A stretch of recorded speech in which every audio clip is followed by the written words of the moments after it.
قرآن مجید کے ساتھ تو عثمان غنی کا کچھ علیحدہ ہی تعلق تھا، نرالا ہی تعلق تھا۔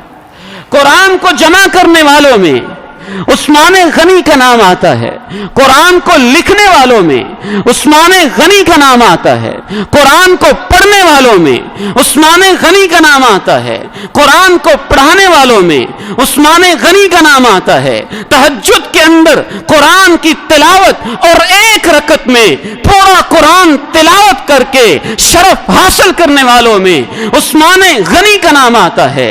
خیرکم من تعلم القرآن وعلمہ، بہترین انسان وہ ہے جو قرآن سیکھے اور سکھائے۔ اس حدیث کو روایت کرنے میں عثمان غنی کا نام آتا ہے۔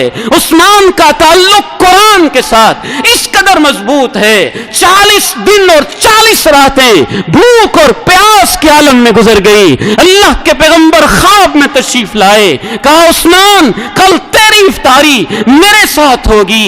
باغیوں نے مدینے کا محاصرہ کیا ہوا، وہی منافق جو آج بھی عثمان غنی کے دشمن ہیں، اس وقت بھی دشمن تھے، عثمان غنی کا محاصرہ کیا ہوا، وہ آج بھی قرآن کے دشمن ہیں، اس وقت بھی قرآن کے دشمن تھے، عثمان غنی کا محاصرہ کیا ہوا۔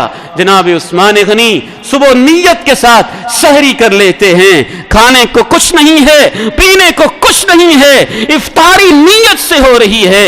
اللہ کے پیغمبر کہتے ہیں عثمان گھبرانا نہیں، کل تمہاری افطاری میرے ساتھ جنت میں ہوگی۔ حوصلہ ملتا ہے۔ صبح ہوتی ہے نا، غسل کرتے ہیں، نہاتے ہیں، کپڑے پہنتے ہیں اور قرآن کھول لیتے ہیں۔ قرآن اور عثمان کا تعلق، قرآن کھول لیتے ہیں، تلاوت شروع کر دیتے ہیں۔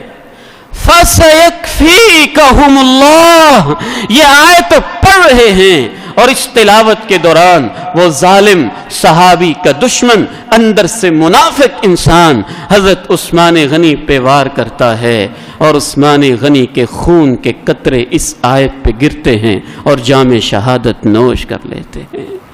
قرآن اور عثمان، ان کا آپس میں بڑا گہرا تعلق ہے۔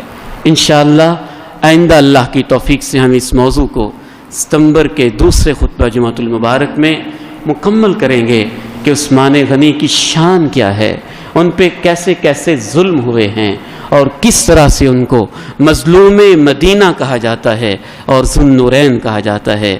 اللہ سے دعا ہے ہمیں صحابہ کے ساتھ عمر بھر محبت نصیب فرمائے اور جنت میں صحابہ کے قدموں میں جگہ نصیب فرمائے۔